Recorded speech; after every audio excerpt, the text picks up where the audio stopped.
ఇవాళ మనం hair removal గురించి మాట్లాడుకుందాం. నిన్న ఒక అమ్మాయి వచ్చింది క్లినిక్కి. సో తను ఆన్లైన్ ఒకటి హెయిర్ రిమూవల్ జెల్ ఒకటి బుక్ చేసుకుంది. తను ఫస్ట్ హెయిర్ హ్యాండ్స్ మీద, తర్వాత కాళ్ళ మీద ఎక్స్పెరిమెంట్ చేసుకుంది. సో కాళ్ళకి చేతులకి అంత బాగానే ఉంది కదా అని చెప్పి ఫేస్కి కూడా పెట్టుకుంది. సో ఫేస్కి పెట్టుకోగానే టోటల్ అంతా అప్పర్ లిప్స్ బర్న్, మూతి చుట్టూ అంతా బర్న్స్ అయిపోయాయి. సో అంత కష్టం లేకుండా ఇప్పుడున్న టెక్నాలజీ ప్రకారంగా మనకు వచ్చిన కొత్త కొత్త లేజర్స్, సేఫ్ ప్రొసీజర్స్ చాలా ఉన్నాయి. ఎగ్జాంపుల్ ఇదొకటి డయోడ్ లేజర్ మెషిన్. సో దీంతో మనకి పర్మనెంట్ హెయిర్ రిమూవల్ అనేది ఒకటి సొల్యూషన్ ఉంది కాబట్టి యంగ్ జనరేషన్ ఎవ్రీ మంత్ వెళ్ళి వ్యాక్సింగ్ చేసుకొని, లేకపోతే ఇలాంటి జెల్స్ వాడి థ్రెడ్డింగ్స్ చేసుకొని అవన్నీ పెయిన్ఫుల్ అండ్ ఎవ్రీ మంత్ చేసుకోవాల్సిన అవసరం ఉంటుంది.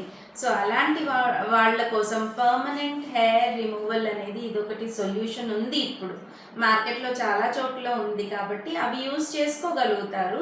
అండ్ సింపుల్ అండ్ ఈజీ, అంత ఎక్స్పెన్సివ్ ప్రొసీజర్స్ కూడా కాదు ఇవి. పేషెంట్కి డాక్టర్ చెప్పిన పరంగా వెళ్ళి ఆ ట్రీట్మెంట్స్ తీసుకుంటే they will have a permanent solution. And ఒకటి మాత్రం తప్పకుండా చూడాల్సింది ఏంటి అని అంటే, మార్కెట్లో చాలామంది అన్ఎక్స్పీరియన్స్డ్ హ్యాండ్స్ ఉంటారు. వాళ్ళ దగ్గరికి వెళ్తే వాళ్ళు పెట్టే అందులో మనం ఫీడ్ చేసుకోవాల్సినవి ఉంటాయి కొన్ని. కరెక్ట్గా దాంట్లో ఎవరికి ఎలా పెట్టాలి అనేది చూసుకొని ఆ స్ట్రెంగ్త్లో ఇస్తేనే అది హెయిర్ రిమూవల్ అవుతుంది.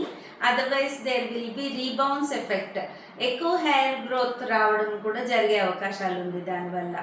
So be safe and use the technology. Thank you.